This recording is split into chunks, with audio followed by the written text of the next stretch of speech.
بسم اللہ الرحمن الرحیم.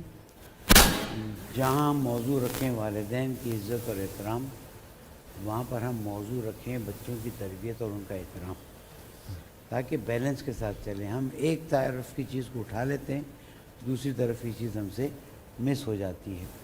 قرآن مجید میں اللہ سبحانہ و تعالیٰ سورہ لقمان میں بہت ہی واضح طور پر ارشاد فرماتا ہے، بسم اللہ الرحمن الرحیم، وَإِذْ قَالَ لُقْمَانُ لِابْنِهِ وَهُوَ يَعِظُهُ يَا بُنَيَّ لَا تُشْرِكْ بِاللَّهِ إِنَّ الشِّرْكَ لَظُلْمٌ عَظِيمٌ وَوَصَّيْنَا الْإِنسَانَ بِوَالِدَيْهِ حَمَلَتْهُ أُمُّهُ وَهْنًا عَلَى وَهْنٍ وَفِصَالُهُ فِي عَامَيْنِ أَنِ اشْكُرْ لِي وَلِوَالِدَيْكَ إِلَيَّ الْمَصِيرُ. حضرت لقمان اپنے بیٹے کو پیار اور محبت سے وصیت کر رہے ہیں کہ دیکھ میرے بیٹے، اللہ کا شریک قرار مت دینا. اور اس کے بعد اللہ تعالیٰ یہاں پر بیان فرماتا ہے وَوَصَّيْنَا الْإِنسَانَ بِوَالِدَيْهِ، میں نے انسان کو اس کے دو والد یعنی ماں اور باپ. یہاں پر عربی کا ایک طریقہ ہے غلبے کا، جب عورت اور مرد کی بات آتی ہے تو مرد کا لفظ استعمال کر لیا جاتا ہے. یہاں پر بھی باپ اور ماں کی بات ہے، والدہ کر کے استعمال کیا کہ وَوَصَّيْنَا الْإِنسَانَ بِوَالِدَيْهِ حَمَلَتْهُ أُمُّهُ وَهْنًا عَلَى وَهْنٍ، اس کی ماں اسے زحمتوں پہ زحمتوں کے ساتھ حمل کرتی. وَفِصَالُهُ فِي عَامَيْنِ، اگر دودھ پلانے کا زمانہ بھی حمل کے ساتھ ملا دیا جائے تو 2 سال بن جاتا ہے. پھر اللہ تعالیٰ فرماتا ہے أَنِ اشْكُرْ لِي وَلِوَالِدَيْكَ، میرا شکر ادا کر اور والدین کا شکریہ ادا کر، کیونکہ پلٹ کر تجھے میری طرف آنا ہے. اور بھی آیتیں ہیں. دیکھیں، والدین وہ نعمت ہے جو اللہ سبحانہ و تعالیٰ نے انسان کو دی. جب وہ زحمت کر رہے ہوتے ہیں، ماں رات کو 2 بجے اٹھ کے پیمپر بدل رہی ہوتی ہے، ماں دودھ پلا رہی ہوتی ہے، اس کو بچہ یاد نہیں رکھتا.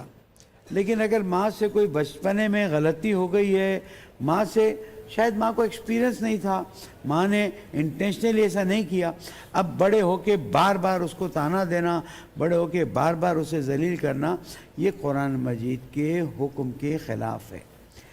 ہمیں اپنے والدین کا احترام کرنا ہے، ان کی عزت کرنی ہے. یہاں تک کہ وَبِالْوَالِدَيْنِ احسانہ آیا ہے کہ والدین پر احسان کرو، والدین کے ساتھ اچھا برتاؤ کرو. پوچھا گیا معصوم علیہ السلام سے کہ احسان سے کیا مطلب ہے؟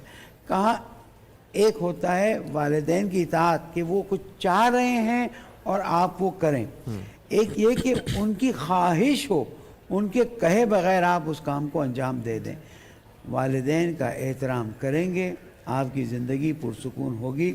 والدین پر ٹونٹ کریں گے، والدین پر طنز کریں گے، اللہ سبحانہ و تعالیٰ آپ کی زندگی کو بہت ہی بری زندگی میں تبدیل کر دے گا. بہت شکریہ. جی. نحمدہ ونصلی ونسلم علی رسولہ الکریم، اما بعد. آج والدین کے ساتھ ہمارے معاشرے میں جو ناروا سلوک کیا جاتا ہے، اس کی بنیادی وجہ میں یہ سمجھتا ہوں کہ بچوں کی دین سے دوری ہے، ہماری جنریشنز کی دین سے دوری ہے. اور کیوں نہ ہو، جمعے والے دن مسجد کے اندر خطبہ ہو رہا ہوتا ہے اور ہمارے بچے اسکول کے اندر پڑھائی کر رہے ہوتے ہیں، یا وہ وین کے اندر ہوتے ہیں، اپنے گھر جانے کے لیے ٹریفک کے اندر پھنسے ہوئے ہوتے ہیں اور خطبہ مسجد کے اندر ہو رہا ہوتا ہے. یا بہت ہوا کہ جی بچوں کو ہم قرآن پڑھا رہے ہیں، حاری صاحب آتے ہیں، وہ بچوں کو دیکھ کر کے ناظرہ قرآن پڑھا دیا، اور یا بہت زیادہ اگر تیر مار لیا تو بچے کو حافظ بنا دیا. اب وہ بچہ ناظرہ پڑھ کے حافظ بھی بن چکا ہے اور وہ قرآن مجید کو یاد کر چکا ہے، تراویح بھی سنا رہا ہے، اور وہ اس آیت سے گزرتا ہے کہ وَقَضَىٰ رَبُّكَ أَلَّا تَعْبُدُوا إِلَّا إِيَّاهُ وَبِالْوَالِدَيْنِ إِحْسَانًا، اور وہ اس آیت کو بغیر سمجھے آگے گزر جاتا ہے. مطلب ہی نہیں، یعنی اس آیت کا اثر اس کے دل و دماغ پہ نہیں ہوتا. اگر صرف اس آیت کو سمجھ لیں کہ اللہ نے اس آیت کے اندر اپنے معبود ہونے کا ذکر کیا، سب سے پہلے میں معبود ہوں، میرے علاوہ کسی کی بندگی نہیں کرنی، میرے علاوہ کسی کو معبود برحق نہیں ماننا، کسی کو مسجود نہیں ماننا، کسی کو داتا نہیں ماننا، اور اس کے فوراً بعد اللہ نے بر الوالدین کا ذکر کیا. یعنی یہ کتنی قیمتی بات ہے, کتنی سمجھنے والی بات ہے کہ اللہ نے اپنی توحید کے ساتھ والدین کے حسن سلوک کو جوڑ دیا کہ اس کا مقام یہاں پر ہے. اب میں اپنے ناظرین کی توجہ حاصل کرتے ہوئے اس آیت کا ترجمہ عرض کروں گا, اس امید پر کہ توجہ سے سنا جائے گا. وَقَضَىٰ رَبُّكَ أَلَّا تَعْبُدُوا إِلَّا إِيَّاهُ وَبِالْوَالِدَيْنِ إِحْسَانًا, والدین کے ساتھ حسن سلوک کرنا ہے. اما یبلغن عندک الکبر احدہما او کلاہما, ان دونوں میں سے کوئی ایک یا دونوں بزرگی کی عمر کو پہنچ جائیں, فلا تقل لہما اف, ارے ان کو جھڑکنا تو دور کی بات ہے, ان کو اف تک نہیں کہنا. اف, آپ نے یہ کیا کہہ دیا, اف, آپ نے یہ کیا کر دیا, اف, اف تک نہیں کہنا. ولا تنہرہما, ان کو جھڑکنا نہیں.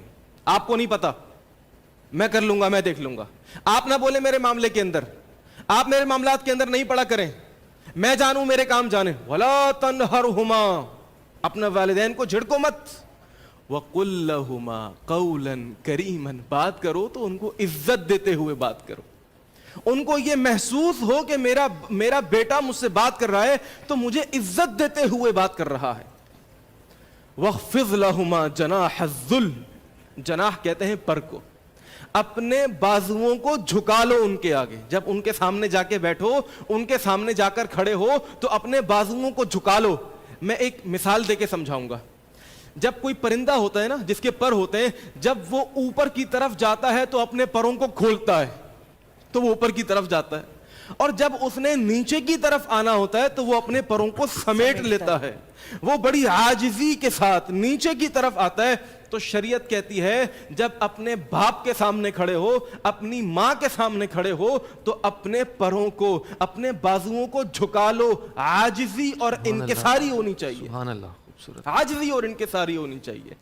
اب میں یہاں پر قرآن مجید کی ایک اور آیت آپ کی خدمت میں عرض کروں جو میسمی صاحب بھی یہاں پر ذکر فرما رہے تھے. وَوَصَّيْنَا الْإِنسَانَ بِوَالِدَيْهِ حَمَلَتْهُ أُمُّهُ وَهْنًا, وائف پریگننٹ ہو گئی اور اس کے بعد بڑی کمزوریاں اس نے اٹھائی ہیں.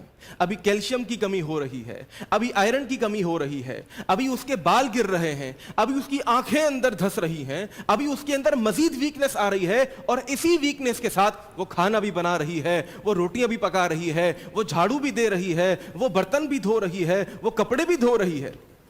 وَوَصَّيْنَا الْإِنسَانَ بِوَالِدَيْهِ إِحْسَانًا, ہم اے دنیا جہاں کے لوگوں, ہم تمہیں وصیت کرتے ہیں. وصیت کوئی معمولی چیز نہیں ہے کہ اپنے والدین کے ساتھ حسن سلوک کرنا.